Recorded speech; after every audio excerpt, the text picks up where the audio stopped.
Assalamualaikum.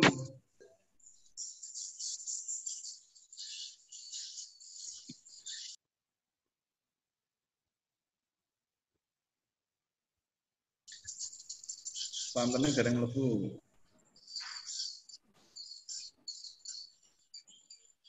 Monggo, Mas.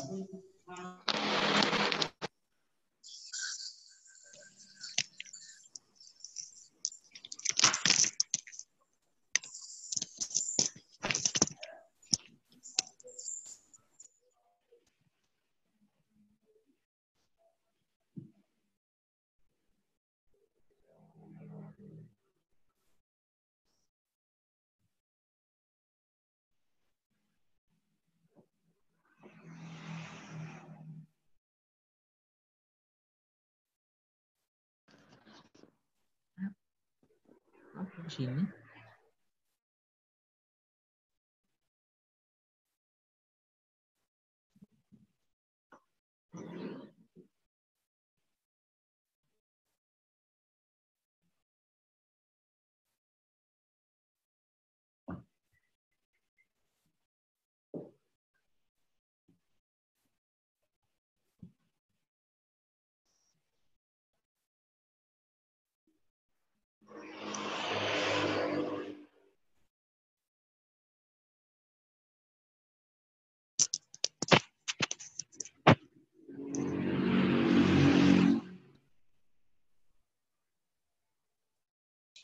Nggih. Sugeng siang Pak Tri Harjono. Sugeng siang Mas Wadi. Pripun kenging corona napa mboten jenengan? Wah, alhamdulillah di Gunung Kidul tidak ada corona. Alhamdulillah. Entene kon ora metu gitu. Intine kon tangi turu mangan ning omah. Wah, nggih. Cita-citane kan ngaten niku kan, teng griya, nonton TV, kalau anak bojo, ngoten kan nggih. Ya kan Ceritanya cita-cita sekarang itu diharuskan menjadi bos. Oke, leres nih. Niki terus Gimana Mas Wahidi? Alhamdulillah sehat waras. Tadi katanya ke RS. Nggih, terus napa ndugekaken pasien PDP untuk tes swab. Oh. Nggih. Terus ngapunten menika Yes. radi lambat ngaten. Ini nunggu perintahe Bos Minardi Kusuma menika. Tadi katanya malah belum bisa masuk beliau. Nggih, suaranya dereng mlebet nggih, Pak. Ya, siap mendengar informasi. Sarang-sarang Pak Tri. Sarang-sarang. Sarang-sarang ini nunggu. Tapi untuk anggaran dana desanya sudah ada di jenengan. Sudah ada istilahnya perubahan anggaran atau perubahan APBDes berkaitan dengan COVID itu. Ampun. Jadi kita untuk beberapa hal peraturan lurah desa Rumiyin. Terus sambil menunggu proses kesepakatan kali BPD menika enten beberapa perubahan. Sementara untuk kegiatan-kegiatan yang sifatnya mboten ngerubah anggaran, nonton kegiatan realokasi anggaran, menika kita cukupi kanthi peraturan lurah desa. Yeah. Berarti tidak ada anggaran perubahan. Dalam arti anggaran perubahan untuk perubahan adanya. Yeah. Kita anggarkan kurang lebih sekitar 1,2 nih. Oh. Itu harus menunggu petunjuk teknis dari kabupaten atau langsung dengan kita dasarnya dengan SE itu ya?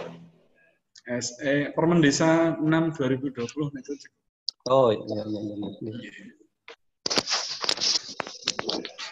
Mas Minardi. Halo. Oh, nggih pun. Lah monggo. Saya online 2 akun karena akun yang satu suaranya kurang nggak masuk. Saya pakai akunnya NU Klaten. Oh, monggo. Pakai satu laptop, 1 HP ini. Oh, tuan nggih nderek. Jenengan host. Iya, siap. Dengan sementara. Nggih.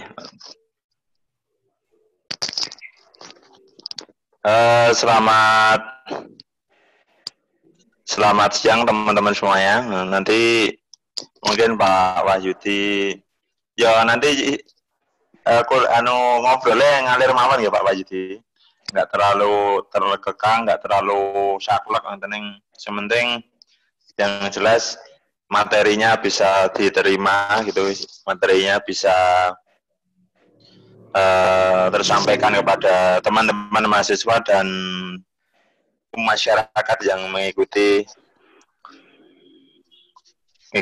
kuliah online pada siang hari ini.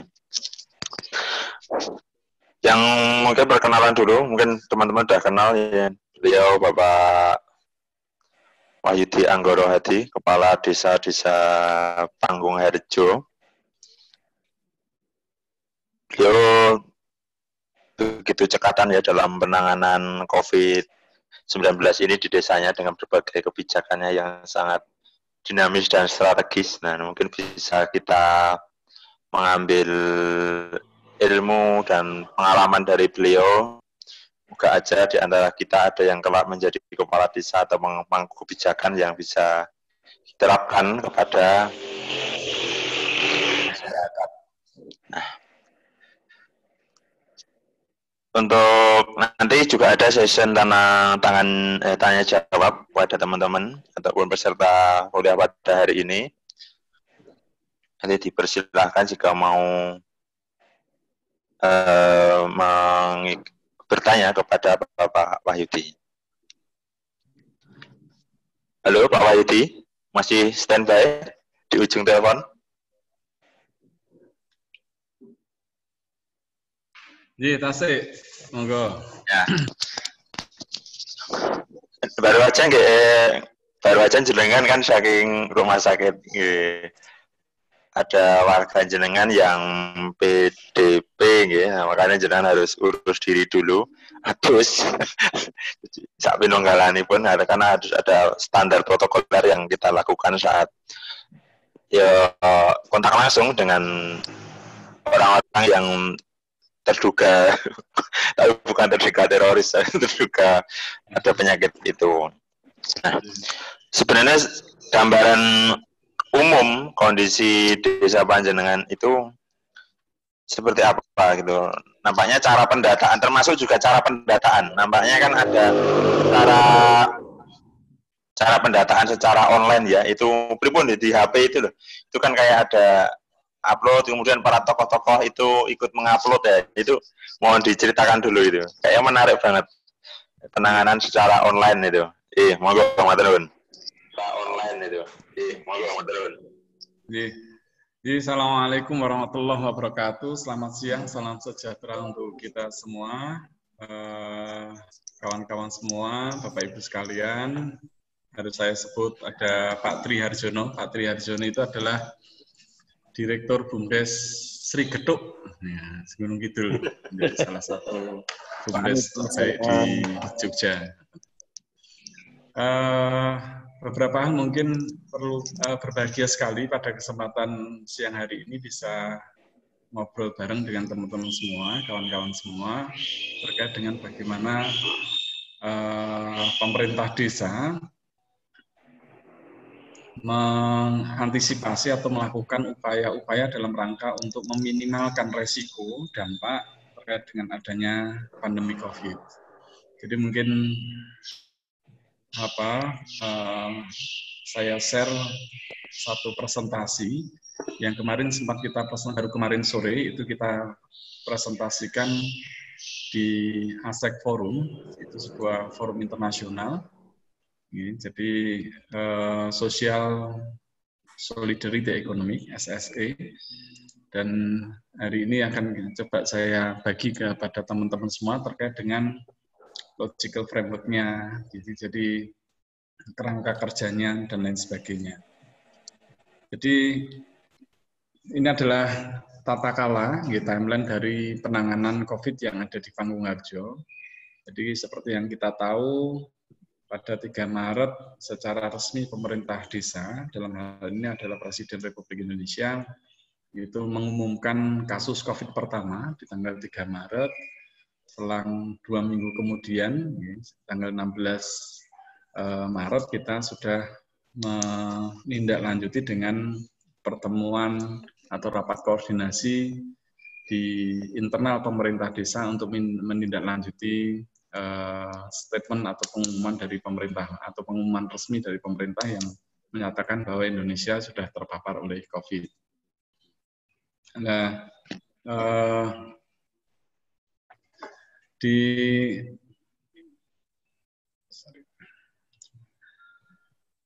tanggal 20, 4 hari kemudian, kita membentuk satu gugus tugas, satu gugus tugas yang terdiri dari pemerintah desa, lembaga masyarakat desa, ataupun organisasi sosial kemasyarakatan desa yang ada di Panggung-Harjo, untuk bersama-sama melakukan kegiatan tanggap darurat terkait dengan adanya COVID ini. Tanggal 21, kemudian di tanggal 21 itu kita secara resmi mengalokasikan satu ruangan yang ada di kantor desa Panggung-Harjo sebagai pusat pengendalian dan operasi dari PTC 19. PTC itu adalah Panggung Tanggap COVID-19. Tanggal 23, kita sudah mulai membangun satu data berbasis web, jadi pendataan pelaporan warga desa berbasis web. Jadi kita keluarkan satu platform atau satu modul lapor. Jadi Panggung Tanggap COVID sendiri sebenarnya merupakan satu modul utama yang didukung oleh beberapa modul pendukung. Setidaknya ada 4 modul pendukung. Yang pertama adalah modul lapor. Modul lapor ini adalah upaya kita untuk memetakan kondisi warga masyarakat desa Panggung-Harjo. Jadi mereka kita minta untuk melaporkan diri, untuk kemudian dari hasil laporan itu kita data terkait dengan apakah mereka kemungkinan akan terdampak atau tidak. Dan dari sana hampir 80% dari warga masyarakat desa yang melaporkan diri, itu lebih dari 6.000 keluarga dari 9.300-an, itu melaporkan diri bahwa mereka akan terdampak setidaknya di dampak klinis maupun non-klinis. Nah, kemudian dalam rangka untuk memetakan lagi, dalam rangka untuk memetakan dampak klinis, kemudian kita membentuk satu aplikasi monitoring kesehatan harian untuk memetakan kategori resikonya. Jadi resiko tinggi, resiko sedang, resiko rendah, untuk kemudian merencanakan intervensi apa yang mungkin dilakukan oleh pemerintah desa, mulai dari asistensi klinis, monitoring klinis, dan edukasinya pendidikan. Termasuk juga dari data awal itu, kemudian kita juga memetakan bahwasannya ada dampak-dampak non-klinis lainnya yang dirasakan oleh warga masyarakat desa oleh karena adanya pandemi COVID ini. Yang pertama terkait dengan dampak sosial, jadi adanya banyak sekali kegiatan-kegiatan warga desa yang dalam situasi normal itu bisa dijalankan secara baik oleh warga masyarakat desa karena adanya pandemi COVID ini. kegiatan-kegiatan sosial itu tidak bisa dijalankan. Misalnya mulai dari peribadatan, terus kemudian kegiatan terkait dengan hajatan warga desa, kegiatan sosial, termasuk juga terkait dengan pemakaman, tata cara menerima tamu dan lain sebagainya, yang dulunya itu tidak pernah bermasalah karena situasinya normal. Dalam situasi yang darurat semacam ini, itu menjadi tidak bisa dijalankan secara baik. Sehingga kemudian dari sana kemudian kita rumuskan interferensinya. Jadi dari mulai membuat satu peranata sosial baru, tata aturan baru yang disepakati oleh semua warga desa untuk mengatur hal-hal yang sekiranya perlu diatur dalam situasi kegawat daruratan ini. Sehingga kemudian di masing-masing pedukuhan sekarang sudah ada semacam protokol, peraturan baru terkait dengan untuk mengatur aktivitas-aktivitas sosial warga desa dalam situasi kegawat daruratan. Jadi misalnya terkait dengan bagaimana ibadah Jumat dilakukan, terus kemudian nanti menghadapi puasa semacam apa, terus kemudian terkait dengan menerima tamu, tata cara menerima tamu seperti apa, terus kemudian tata cara pemakaman seperti apa, termasuk juga penyelenggaraan hajatan bagian terkait dengan kebudayaan, nyadranan dan lain sebagainya, ataupun kegiatan-kegiatan sosial yang lain. Terus kemudian di samping itu juga interferensi yang kita lakukan dalam rangka untuk memitigasi atau mengurangi dampak sosial ini adalah dekontaminasi. Jadi dekontaminasi ini adalah upaya kita untuk melakukan disinfektan, jadi penyemprotan disinfektan secara luas. Itu yang kemudian itu kita lakukan di awal-awal waktu pertama kali PTC ini dibentuk. Jadi dekontaminasi kenapa ini tidak diletakkan pada mitigasi klinis, tetapi lebih kepada mitigasi sosial, karena memang tujuannya adalah dalam rangka untuk membangun kesadaran kolektif bahwa saat ini situasinya itu serius, kita berhadapan dengan situasi yang sangat serius, sehingga perlu kemudian kita menggugah. Jadi perlu upaya untuk membangun kesadaran kolektif. Karena sampai hari ini pun kita tahu bahwasanya masih banyak dari warga masyarakat desa itu yang tidak percaya bahwa kita sedang berhadapan dengan situasi yang serius. Sehingga dekontaminasi secara menyeluruh di seluruh wilayah yang ada di Panggung-Harjo itu diletakkan pada konteks untuk menggugah kesadaran tadi. Nah, di samping itu juga dari data awal itu kita petakan juga terkait dengan dampak ekonominya, mulai dari kerawanan ancaman kerawanan pangan, termasuk dengan sumber penghidupan baik karena pekerjaannya atau sumber penghidupannya terganggu karena adanya pandemi COVID ini. Nah, kemudian dari sana kita rancang interferensi dari mulai perlindungan sosial, jadi jaring pengaman sosial untuk mengatasi terkait dengan kerawanan pangan, termasuk juga cash forward dari padat naik, termasuk salah satu intervensi untuk stabilisasi pasar melalui pasar desa.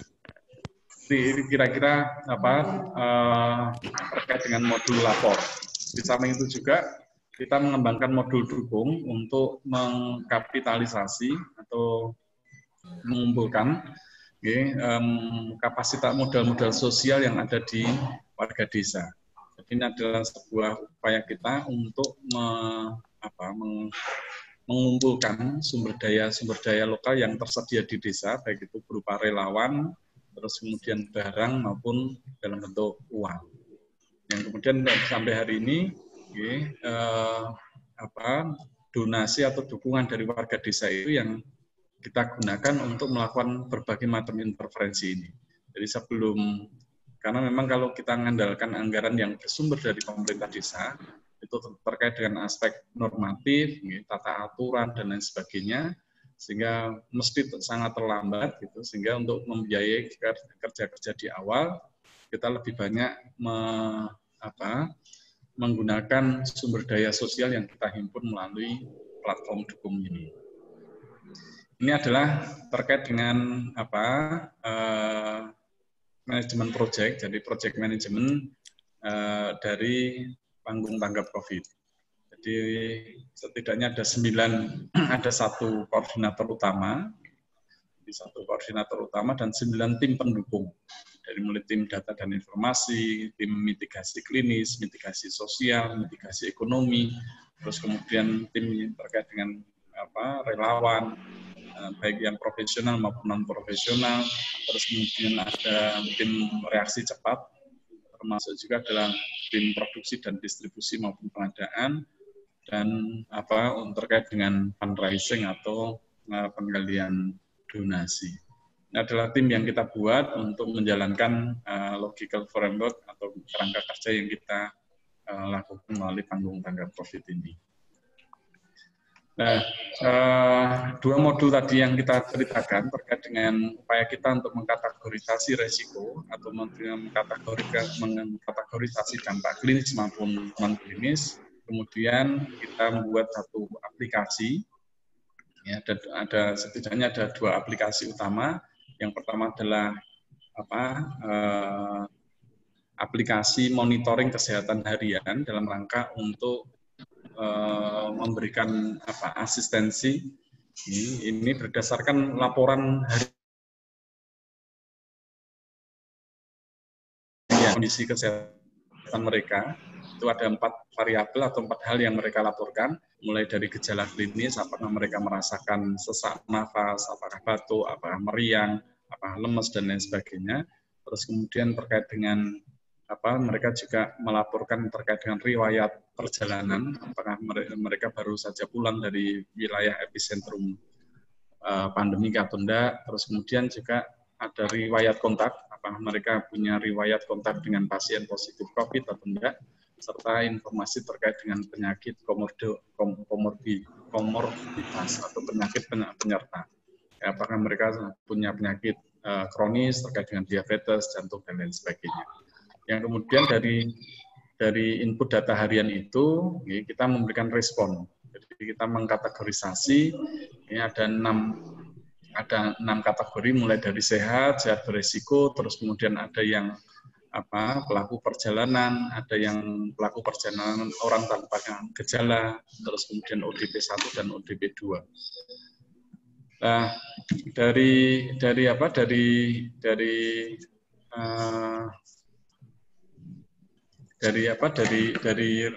respon atau data monitoring harian itu, kemudian kita kategorisasi menjadi 3 kelompok risiko, dari risiko rendah, risiko sedang, dan risiko tinggi. Dari risiko itu termasuk juga kita memberikan respon harian terkait dengan kondisi mereka, berupa anjuran, apa yang harus mereka lakukan, termasuk juga ketika dalam situasi gawat darurat kita sertakan nomor-nomor kontak yang akan memberikan bantuan sewaktu-waktu jika dibutuhkan oleh warga masyarakat desa. Itu. Terus kemudian untuk yang risiko tinggi, yang kita lakukan adalah memberikan asistensi klinis. Jadi asistensi klinis ini kita monitoring kesehatan harian mereka, kita WA mereka, kita telepon mereka setiap harinya. Sekedar.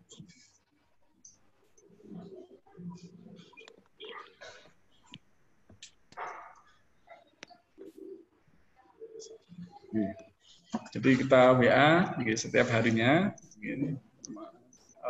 Yang melakukan adalah relawan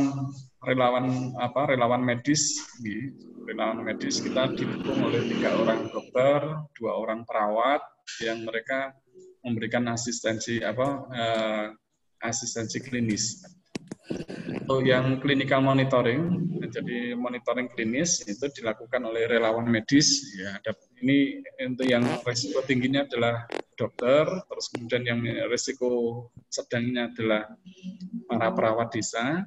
Untuk yang edukasi ini dilakukan oleh relawan.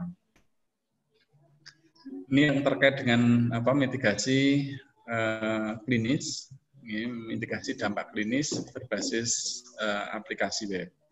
Terus kemudian terkait dengan mitigasi dampak ekonomi, kita juga mengembangkan satu aplikasi yang kita sebut sebagai pasar desa.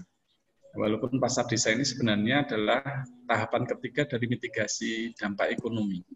Jadi tahap pertama itu adalah bagaimana kemudian, jadi sampai hari ini ada sekitar 6.500-an warga desa yang mengaku mereka akan terdampak secara ekonomi, yang kemudian dari informasi yang diberikan itu kita kategorisasi menjadi 4 kategori, dari mulai yang sangat rentan, itu kurang lebih jumlahnya sekitar 2.700-an yang menyatakan diri mereka sangat rentan. Itu ada beberapa indikator yang kita kembangkan untuk memetakan atau mengkategorisasi itu. Terus kemudian ada sekitar 2.300-an menyatakan diri sebagai pihak warga desa yang rentan. Terus kemudian ada sekitar 700-an yang mengatakan cukup rentan dan sisanya yang tidak rentan. Di 4 kategori itu meliputi sangat rentan, cukup rentan, dan tidak rentan. Nah, untuk yang sangat rentan, intervensi yang kita lakukan adalah pencegahan terkait dengan kerawanan pangan. Jadi sehingga sampai dengan hari ini kita sudah mendistribusikan lebih dari 1.500 paket dari sekitar 2.300-an paket yang akan kita sebarkan sampai dengan akhir minggu depan. Setelah nanti perubahan mulai minggu depan, insya Allah kita mulai menjalankan padat karya tunai, program padat karya tunai untuk memberikan alternatif pekerjaan kepada warga masyarakat desa yang sementara ini kehilangan pekerjaannya karena adanya pandemi COVID. Jadi ada beberapa warga desa, banyak sekali warga desa yang kehilangan sumber penghidupan ekonominya. Terus kemudian baru kemudian tahapan yang ketiga adalah terkait dengan stabilisasi rantai pasok.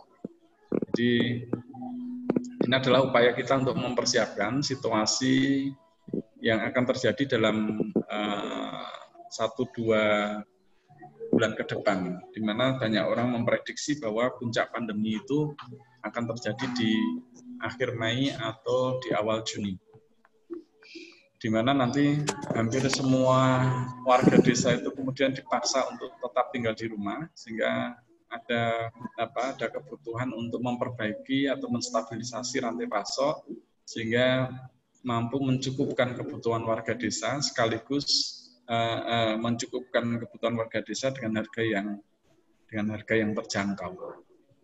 Dan pasar desa ini sebenarnya adalah dalam rangka untuk memasarkan barang-barang persediaan yang sementara ini tertahan di toko-toko atau warung warga desa yang dalam beberapa waktu atau beberapa saat terakhir ini mereka agak kesulitan untuk menjual karena omsetnya turun drastis.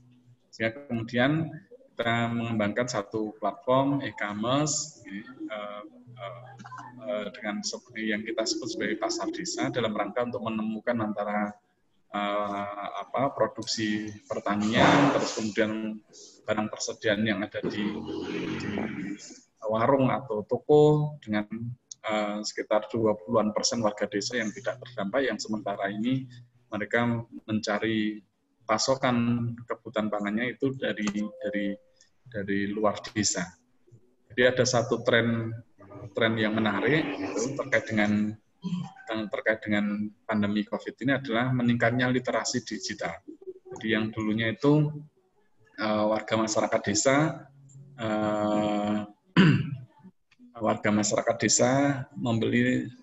terbiasa membeli offline, tetapi adanya pandemi COVID ini menjadikan warga masyarakat desa sebagian besarnya sudah melakukan ramah dengan belanja melalui online.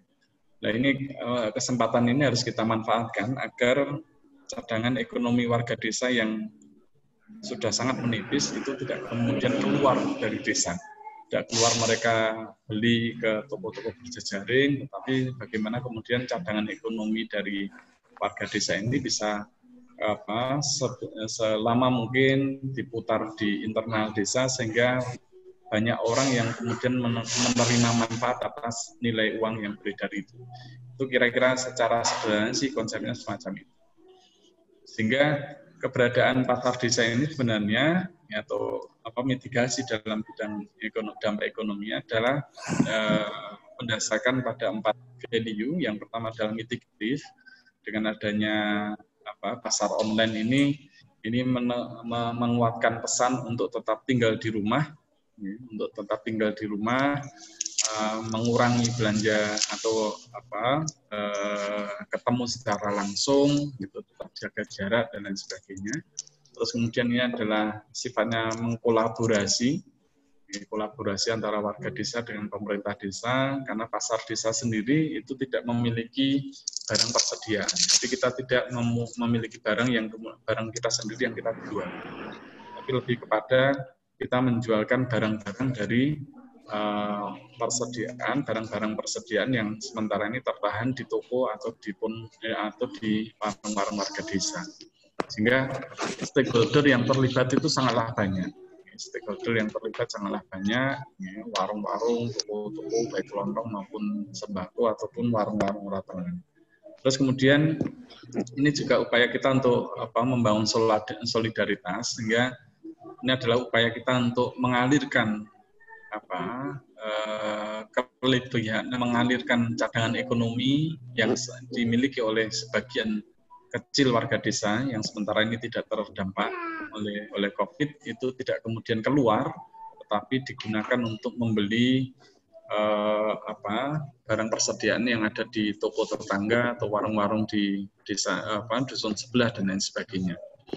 Ini juga kita bangun melalui satu nilai, yaitu ekonomi berbagi, karena ini adalah sebuah platform untuk membantu banyak orang. Misalnya kita siapkan cashback 20% yang harus diwujudkan dalam bentuk sembako, dan sembako itu harus disumbangkan kepada warga masyarakat desa yang sekiranya membutuhkan. Jadi setiap pembelian Rp250.000 itu kemudian kita berikan cashback sebesar 20% yang kita wujudkan dalam bentuk sembako, dan sembakonya itu tidak boleh dibawa pulang sendiri, akan tetapi harus disumbangkan kepada warga masyarakat desa yang lain. Itu kira-kira konsep ekonomi berbagi di sana. Sehingga kunci dari PTJ ini adalah bagaimana kita menumbuh kembangkan kembali semangat gotong royong. Di Hulu Bis Kuntul Baris ini adalah satu slogan yang cukup terkenal di masa-masa awal kemerdekaan. Dipopulerkan pertama kali oleh Bung Karno itu dalam rangka untuk membakar semangat kebersamaan antara warga desa, antara anak bangsa untuk kemudian bersama-sama memperjuangkan kemerdekaannya. Dan gotong royong di sini ini adalah sebuah pranata sosial. Jadi yang disebut sebagai gotong royong itu kalau dalam konteks ekonomi namanya kerjasama, dalam konteks kemanusiaan namanya dalam konteks sosial namanya kekeluargaan, dan dalam konteks politik itu adalah musyawarah. Jadi kerjasama, kekeluargaan, dan musyawarah itu yang kemudian kita coba jadikan nilai utama untuk bersama-sama keluar dari pandemi COVID ini. Sehingga ini mengintegrasikan, mengkolaborasikan ada 6 pihak yang kita sebut sebagai ABCGFM. Dari mulai akademisi, terus kemudian bisnis institusi, dari lembaga-lembaga bisnis, ada komunitas, ada government, ada finansial institusi, dan media. Kira-kira sih itu, Kang Minardi, yang bisa kita sharingkan. Untuk selanjutnya kita berikan kesempatan kepada Bapak Ibu sekalian atau siapapun untuk memberikan tanggapan maupun hal-hal yang lain yang sekiranya bisa kita diskusikan pada kesempatan siang sore hari ini. Dan mohon izin karena ini sifatnya online gitu, mohon izin untuk bisa merokok gitu. Monggo Pak. Siapin dulu yang mau ngopi-ngopi. Ngudut sik, Pak. Burung kosong.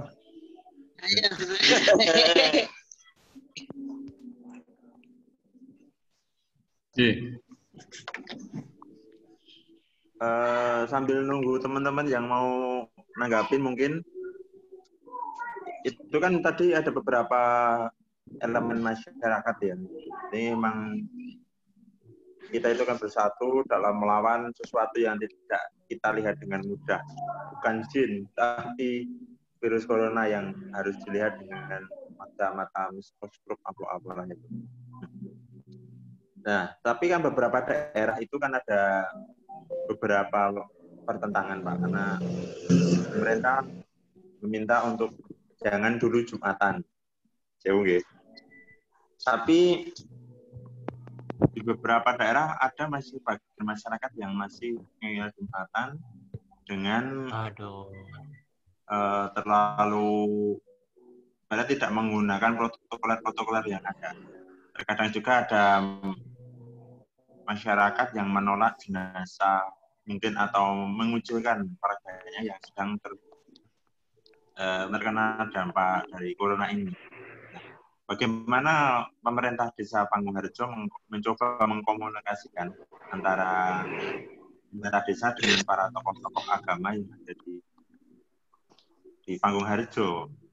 Khususnya kan kita tahu di Panggung-Harjo kan ada beberapa pondok gede ya, kayak Alimaksum, Krapia, Nurul Salam atau apa itu, Pak. Mohon dijelaskan sedikit itu, Pak. Terima kasih.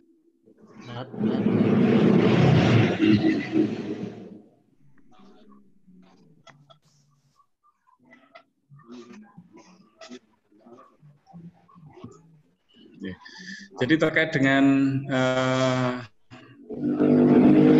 satu hal yang seringkali tidak diidentifikasi di awal, bahwasanya pandemi COVID ini tidak hanya berdampak secara klinis maupun ekonomi, tetapi ada dampak sosial yang tentunya itu juga harus dimitigasi atau dikurangi dampaknya, atau upaya untuk memitigasi. Sehingga di awal-awal kita melakukan atau menginisiasi panggung tanggap COVID ini, hal pertama kali yang kita intervensi itu malah terkait dengan mitigasi dampak sosialnya. Jadi bagaimana kemudian kita membuat tata aturan baru, pramata sosial baru untuk mengatur terkait dengan banyaknya aktivitas-aktivitas sosial yang tidak bisa dijalankan dalam situasi yang tidak normal. Nah, untuk mengkoordinasikan itu, kita membentuk itu lebih dari 20-an WA group. Jadi koordinasinya itu kita lakukan melalui WA group untuk mengendalikan baik informasi, untuk mengendali informasi maupun mengendalikan pengendalian informasi. Karena kunci keberhasilannya mitigasi ini terkait dengan pandemi COVID ini adalah bagaimana pemerintah desa itu mampu mengendalikan informasi yang diterima oleh warga desa. Sehingga dalam rangka untuk kendali informasi itu, kemudian kita membuat 20-an WA group, dari mulai WA group utama, WA group besar, termasuk juga WA group di pedukuhan, termasuk juga WA group di masing-masing tim, ini dalam rangka untuk kendali informasi tadi. Termasuk juga untuk kemudian mensosialisasikan tata aturan baru, protokol-protokol baru yang harus dilaksanakan oleh warga masyarakat desa. Terkait dengan salah satunya yaitu terkait dengan pengaturan terkait dengan Jumatan, peribadatan keagamaan, dan lain sebagainya. Ini memang secara politik kita itu tidak mengeluarkan satu kebijakan khusus terkait dengan Jumatan atau peribadatan yang lain, karena secara tegas sebenarnya pemerintah maupun organisasi keagamaan, baik itu PBNU maupun PP Muhammadiyah, telah memberikan satu gambaran yang tegas bagaimana tata cara pelaksanaan peribadatan dengan situasi darurat ini. Artinya ketika ada satu warga desa yang tidak menjalankan sholat Jumat misalnya, itu kita maknai bahwa mereka itu patuh atas anjuran yang dilakukan oleh pemerintah. Akan tetapi ketika ada satu warga desa yang tetap menginginkan Jumatan, itu kita maknai bahwa mereka cukup mampu melindungi diri mereka cukup mampu mengkondisikan atau cukup mampu melindungi diri mereka dengan menerapkan standar protokol yang ketat. Jadi misalnya terkait dengan jarak antar soft itu ya antara 1 sampai 1,5 meter itu harus ditaati. Terus kemudian terkait dengan mensegerakan khutbah dan lain sebagainya. Termasuk juga terkait dengan khutbah dan iqomah itu tidak menggunakan mic atau speaker luar, tetapi cukup dilakukan cukup menggunakan speaker dalam, sehingga tidak kemudian menyebabkan ketidaknyamanan bagi warga masyarakat desa yang ingin mematuhi anjuran pemerintah terkait dengan untuk sementara waktu tidak melaksanakan kegiatan Jumatan semacam itu. Jadi memang dan kesemuanya juga harus saling menghormati bahwa orang yang tidak Jumatan tidak boleh kemudian melarang orang yang ingin Jumatan. Orang yang Jumatan tidak kemudian menghukumi orang yang tidak Jumatan sebagai seseorang yang sudah meninggalkan syariat agama. Jadi prinsip dasarnya adalah upaya untuk membangun upaya untuk saling menghormati terkait dengan pilihan-pilihan semacam itu. Kira-kira sih itu sih. Oke. Mungkin ada peserta online yang ingin bertanya. Silakan Pak Tri Harjanto atau mungkin teman-teman mahasiswa. Oke, Pak Munardi, saya ingin menanyakan. Iya, silakan.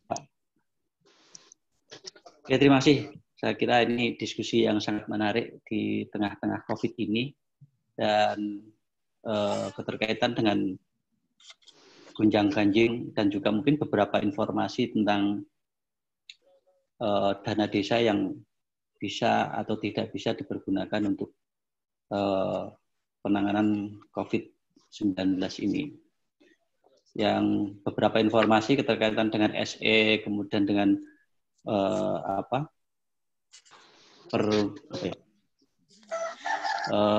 beberapa aturan-aturan yang lain. Tetapi mungkin di Pak Wahyadi tadi sebelum acara dimulai kita sudah ada semacam diskusi keterkaitan dengan penganggaran dana desa terkaitan dengan COVID ini. Yang ingin kita tanyakan yang pertama keterkaitan dengan dana desa atau dana ADD. Apa regulasi yang kemudian dipergunakan itu? Apakah cukup dengan SE dan Permendagri kalau tidak salah tadi Pak Wahyudi menyampaikan itu? Apakah juga ada petunjuk-petunjuk teknis dari kabupaten? Karena kemarin beberapa kali kita bertemu dengan beberapa kepala desa, kita menunggu dulu petunjuk dari kabupaten. Kalau tidak ada petunjuk dari kabupaten, tidak berani. Ada yang semacam itu. Tetapi Pak Wahyudi tadi sudah menyampaikan bahwa kita sudah menganggarkan, kalau tidak salah tadi sampai dengan 1,2 miliar untuk penanganan COVID ini, baik itu tentang penanganan COVID itu sendiri, pencegahan dan lain sebagainya, termasuk di dalamnya adalah bagaimana nanti kegiatan padat karya tunai yang akan dilaksanakan. Ini mohon informasi apa kira-kira landasan hukum yang dipakai, ataukah cukup dengan SE dan Permendagri nomor 6 tahun 2020 itu kemudian dilaksanakan. Kemudian proses yang ada di bawah, apakah harus mengundang Musren Bangdes kembali bersama-sama masyarakat banyak? Kalau di SE itu tidak perlu itu, tapi cukup dengan pemerintah desa bersama-sama BPD. Tapi di Pak Wahyudi sampai seperti apa? Kemudian yang kedua keterkaitan dengan APBDes yang sebelum COVID ini kan tentu sudah ditetapkan. Sudah diketok palu dengan berbagai anggaran itu, tentu tidak ada berkaitan dengan seperti ini. Nah, kemudian dengan munculnya COVID-19 ini kan dari surat edaran itu juga menetapkan bagaimana penanganan COVID dan padat karya tunainya. Nah, ini apakah perubahan itu total? Dalam arti kemarin yang dipergunakan untuk fasilitas apa dan infrastruktur apa dan lain sebagainya, kemudian ini memang dirombak total, walaupun mungkin tidak 100%, yang dipergunakan untuk kemudian padat karya tunainya. Nah, mungkin itu Pak Yudi minta informasi. Padat karya tunai ini apakah yang dulu tidak ada, kemudian dengan seperti ini, kemudian ya memang dana desa itu kemudian dialihkan untuk kemudian padat karya tunai. Apakah masih menggunakan tetap pemberdayaan masyarakat yang persentase di ADD? Masih Pak Yudi. Ji, matur nuwun. Jadi ada beberapa hal prinsip yang sebenarnya harus dipahami. Gitu. Yang pertama, dalam situasi kegawat daruratan semacam ini, jadi situasi kegawat daruratan itu adalah cukup ketika pemerintah pusat menyatakan bahwa ini adalah bencana nasional. Itu sebenarnya cukup menjadi sebuah landasan hukum, legal standing bagi kita untuk kemudian menganggap bahwa ini adalah situasi darurat. Dalam situasi darurat semacam ini, yang pertama kali harus dipikirkan itu adalah aspek kemanusiaannya. Jadi aspek kemanusiaan itu mengatasi aspek hambatan birokrasi ataupun hambatan politik. Jadi tidak kemudian, karena sifatnya adalah ya kemanusiaan itu yang paling utama jika dibandingkan dengan aspek birokrasi ataupun aspek politik. Itu yang kemudian mendasari kita untuk kemudian mendirikan tanggung tanggap COVID. Tetapi penting juga bagi kita untuk mencukupkan hal-hal yang sifatnya normatif, tata aturannya harus jelas dan lain sebagainya. Sehingga kemudian yang kita lakukan adalah merealokasi anggaran untuk kegiatan-kegiatan yang sekiranya itu punya irisan yang cukup gitu. Jadi terkait ada kaitannya. Misalnya terkait dengan upaya kita untuk kegiatan penanganan stunting yang dalam PBDes itu sudah kita anggarkan di awal gitu, dan hampir semua desa juga harus menganggarkan kegiatan stunting gitu. Yang dulunya itu mungkin kegiatannya berupa pelatihan, berupa kemudian pemberian barang yang kemudian diserahkan kepada masyarakat yang awalnya mungkin tidak ada kaitannya dengan kebutuhan pangan, itu kemudian kita realokasi bentuk kegiatannya itu lebih kepada penanggulangan tanggap COVID ini. Jadi misalnya kemudian kita wujudkan untuk bantuan sembako misalnya, dengan tidak merubah pagu anggaran maupun tidak merubah kegiatannya. Jadi kegiatannya tetap, pagu anggarannya tetap, tetapi bentuk kegiatannya itu yang kemudian kita sesuaikan dengan situasi semacam ini. Nah, selama tidak ada perubahan pagu anggaran, itu sebenarnya cukup menggunakan peraturan lurah desa sebelum kemudian ditetapkan dalam APBDes perubahan. Masuk juga kegiatan posyandu yang awalnya itu misalnya kita alokasikan kegiatan, ya ada kegiatan untuk fasilitasi kegiatan posyandu yang dulunya berupa alat-alat, kemudian itu kita kegiatan alat-alat pembelian atau pengadaan alat-alat itu kita realokasi, jadi barang yang diserahkan kepada masyarakat itu tidak berupa peralatan posyandu, tetapi lebih kepada diarahkan untuk PMT, misalnya pemberian makanan tambahan. Jadi alokasinya lebih banyak lagi untuk dalam rangka untuk mengatasi kerawanan pangan atau rawan gizi tadi. Nah, hal-hal yang semacam itu yang kemudian kita gunakan untuk membiayai kegiatan-kegiatan di awal-awal berdirinya tanggung tanggap COVID sambil kemudian kita susun proses perubahan. Nah, terkait dengan perubahan anggaran itu hampir 60% postur APBDes kita itu berubah. Yang 40% itu hanya terkait dengan kegiatan-kegiatan yang memang sudah dilakukan.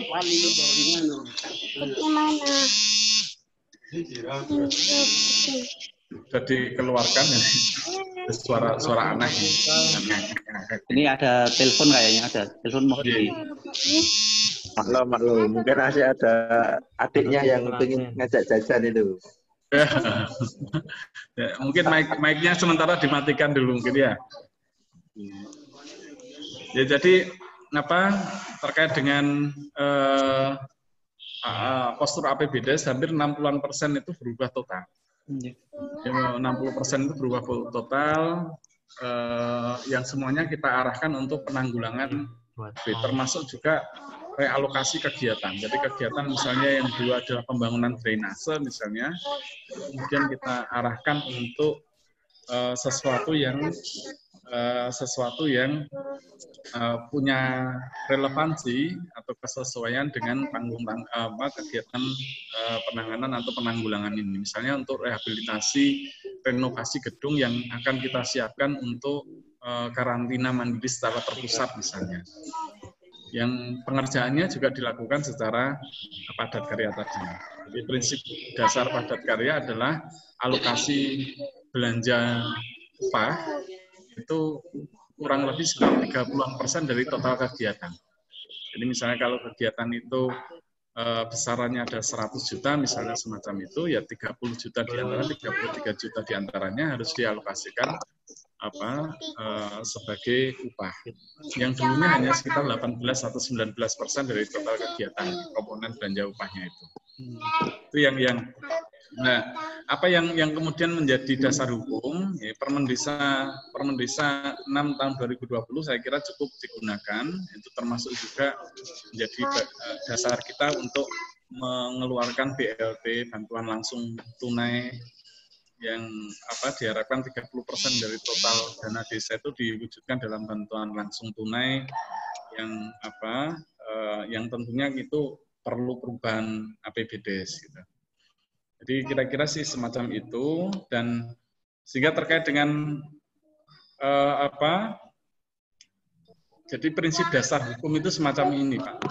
Jadi prinsip dasar hukum itu adalah segala sesuatu harus ada dasar hukumnya. Ketika tidak ada dasar hukum, wajib bagi kita untuk kemudian membuat dasar hukumnya atau membuat satu dasar hukum. Jadi kalau misalnya sudah ada Permendesa, sudah ada keputusan Presiden bahwa ini situasi darurat, meskipun belum ada peraturan Bupati misalnya, kemudian kita bisa melakukan upaya-upaya yang sekiranya upaya-upaya yang sekiranya bisa kita lakukan, misalnya terkait dengan penerbitan peraturan lurah desa tadi, tanpa harus menunggu adanya peraturan bupati. Nanti kalau misalnya ada peraturan bupati, gitu, ya kita tinggal melakukan penyesuaian saja. Gitu. Jadi, tetapi penting bagi kita untuk kemudian aspek normatif itu menjadi salah satu hal yang memang harus dilakukan, atau penting untuk kemudian tetap dicukupkan. Gitu.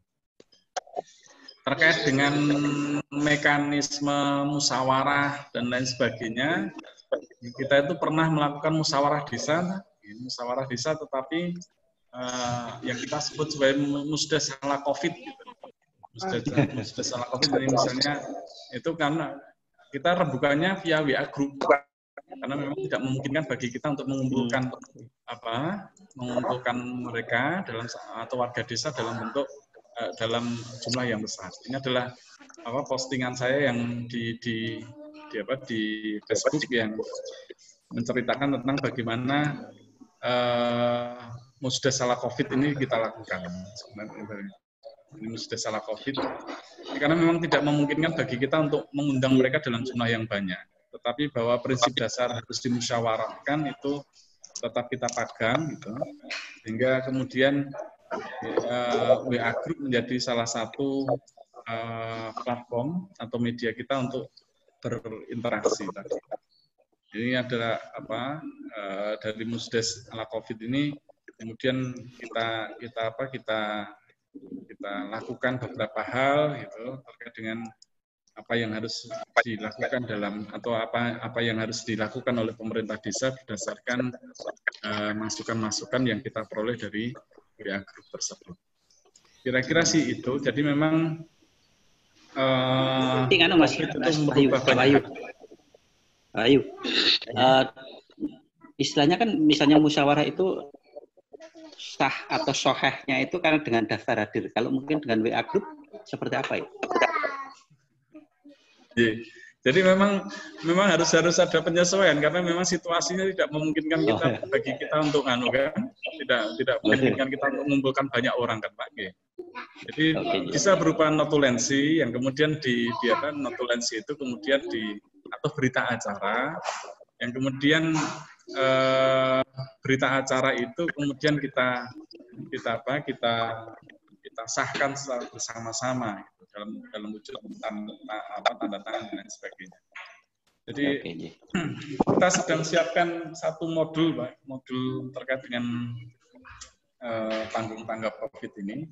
Jadi hal-hal apa saja yang pernah kita lakukan dalam pembelajaran apa saja yang kita lakukan itu kemudian bisa diakses oleh teman-teman desa yang lain sih. Oke, ya. Oke, Pak Wahyu, silakan monggo yang lain. Silakan. Kalau mungkin teman-teman mahasiswa pengen bertanya langsung ke Pak Wahyudi. Langsung aja. Ya. Ya. Selamat sore Pak. Perkenalkan, saya Ari Surida. Kita tahu Pak bahwa pandemi COVID-19 ini tidak hanya memberikan dampak pada kesehatan, tapi juga memberikan aspek kepada dampak ekonomi gitu. Nah, cukup responsif apa yang sudah dilakukan oleh Desa Panggung Harjo dari awal Presiden Jokowi mengumumkan positif yang ada di Indonesia, Desa Panggung Harjo sendiri langsung mendatang. Nah, kita tahu Pak bahwa walaupun dengan keadaan yang seperti ini, kehidupan akan terus berlanjut. Seseorang butuh minum. Otomatis di sini mereka harus tetap bekerja gitu. Ada beberapa masyarakat yang mungkin tidak bisa meninggalkan pekerjaannya karena tuntutan ekonomi.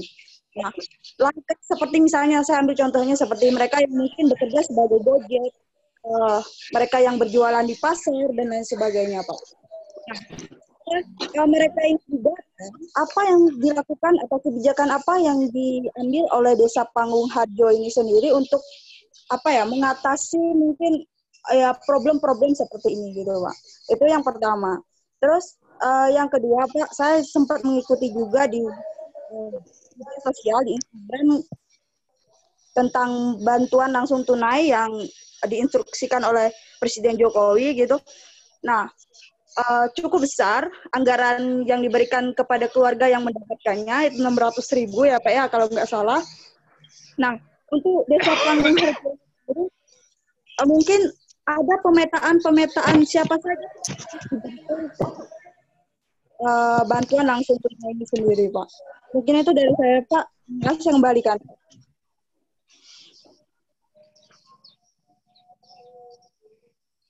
Ya Pak. Seperti itu Pak. Siap. Nggih. Monggo Pak Wahyudi, monggo. Nggih. Jadi terkait dengan dampak ekonomi. Jadi memang mitigasi klinis ini menjadi pengendali sebenarnya. Jadi mereka tetap diharapkan untuk tetap tinggal di rumah, kecuali untuk alasan penting dan mendesak. Seberapa penting? Jadi sesuatu dianggap penting itu ketika itu tidak dijalankan, itu akan berpotensi menimbulkan kerusakan yang lebih daripada ketika tidak dilakukan. Sehingga terkait dengan pilihan untuk tetap bekerja di luar rumah dan lain sebagainya, itu tetap kita perkenankan, akan tetapi mereka harus menetapkan mentaati beberapa persyaratan yang kita munculkan. Jadi misalnya adalah dari hasil mitigasi klinis ini dia harus sehat. Jadi dia harus berada dalam 2 wilayah ini. Jadi mereka hanya mempunyai resiko rendah, itu artinya mereka sehat atau sehat dengan resiko gitu. Terus kemudian Selain itu mereka diharapkan ketika dari hasil monitoring kesehatan harian ini hasilnya adalah kemudian dia masuk dalam kategori resiko sedang ataupun resiko tinggi, mereka tidak diperkenankan untuk keluar rumah. Jadi tetapi yang beresiko rendah ini, yang mereka tidak menunjukkan gejala apapun ataupun ketika ada gejalanya itu non indikatif, artinya tidak menunjukkan bahwa dia itu tidak beresiko atau dia tidak terinfeksi oleh COVID, dia tidak punya riwayat perjalanan, dia tidak punya riwayat kontak, serta dia tidak mempunyai penyakit penyerta, itu mereka kita izinkan untuk beraktivitas bagaimana mestinya dengan menegakkan protokol. Jadi misalnya harus senantiasa memakai masker, terus kemudian senantiasa cuci tangan dengan sabun baik sebelum ataupun setelah melakukan aktivitas dan lain sebagainya. Ini adalah upaya jalan tengah yang kita gunakan, kita tawarkan, kita jadikan sebagai solusi untuk mencukupkan beberapa kegiatan-kegiatan yang memang tidak bisa ditinggalkan oleh warga masyarakat desa. Terus kemudian terkait dengan dampak ekonomi dan lain sebagainya, kita sebenarnya sudah juga memetakan setidaknya ada 4 kategori. Jadi 4 kategori terkait dengan dampak ekonomi yang bisa jadi dimunculkan. Jadi kita menerbitkan satu formulir berbasis Google Form gitu untuk mengidentifikasi dampak apa saja yang tingkat kerentanan warga desa atas dampak ekonomi. Ada 7 aspek yang kita jadikan sebagai variabel utama, dari mulai jenis pekerjaan, besaran dan jenis pendapatan, pola konsumsi, kepemilikan dana cadangan, kepemilikan aset, kepemilikan jaminan sosial, termasuk juga keberadaan kelompok rentan. Dari sana data yang dimasukkan oleh warga masyarakat desa itu kemudian kita scoring gitu. Kalau dia skornya 56 sampai 95 berarti mereka masuk dalam kelompok rentan. Kalau dia 30 kelompok sangat rentan, kalau dia berada di skornya itu antara 36 sampai 56, ini mereka masuk dalam kategorisasi rentan. Terus kemudian ada cukup rentan dan tidak rentan. Ini yang kemudian kita digunakan sebagai dasar untuk melakukan interferensi. Jadi kalau sangat rentan ini adalah interferensinya adalah berupa kecukupan pangan. Jadi bagaimana kemudian bantuan pangan itu kita berikan untuk menghindarkan terkait dengan kerawanan pangan. Termasuk juga yang rentan ini juga akan tetapi secara kuantitas berbeda. Jadi kalau rentan ini kita perkirakan mereka masih punya cadangan ekonomi berupa tabungan dan lain sebagainya yang bisa tetap digunakan untuk hidup 1 bulan ke depan. Sehingga untuk bulan ini, untuk yang kategori rentan ini belum kita interferensi apapun karena mereka membutuhkan interferensinya itu akhir bulan depan.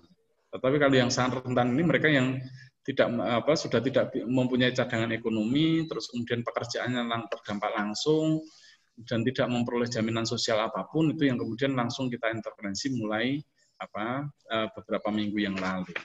Nah, data ini penting sekaligus kita gunakan untuk mencari atau menetapkan kelompok-kelompok sasaran yang berhak menerima fasilitasi negara, baik berupa itu BLT yang akan kita keluarkan ataupun fasilitasi yang lain termasuk PKT dan lain sebagainya. Itu yang kita gunakan dalam rangka untuk memitigasi dampak ekonomi tadi. Jadi kita mendasarkan pada data yang kita himpun melalui satu Google Form, yang kemudian dari data itu kita petakan, kita petakan berdasarkan tingkat kerentanan warga desa atas pandemi ini, kemudian atas hasil pemetaan itu kita kemudian menetapkan interferensi apa yang sekiranya harus kita lakukan dalam rangka untuk mengurangi dampak yang dirasakan oleh warga desa. Kira-kira semacam itu. Oke, terima kasih. Berhubung, mohon maaf waktunya juga terbatas karena kuliah online via Zoom itu maksimal 45 menit sampai 1 jam. Mungkin kita cukupkan sekian dulu kuliah online pada siang hari ini. Nanti kalau ada yang kurang jelas nanti bisa saya upload di YouTube insya Allah ya. Saya mencoba untuk mentaati biar bisa ke upload di YouTube. Terima kasih kepada Bapak Wahyudi Anggoro Hadi atas waktunya yang diberikan kepada kami, masuk juga Pak Tri Harjono nggih. Terima kasih karawahanipun lan sedaya dan semua kepada mahasiswa yang mengikuti kuliah online pada hari ini. Apabila ada kurang dan lebihnya, saya mohon maaf dan semoga kita kembali ke kuliah manual. Berarti dalam keadaan aman walafiat. Amin, amin. Amin. Dan Pak Minadi, nanti slide ini akan kita kirim ke jenengan untuk kemudian nanti kalau misalnya mahasiswa membutuhkan atau teman-teman membutuhkan slide ini bisa menghubungi jenengan.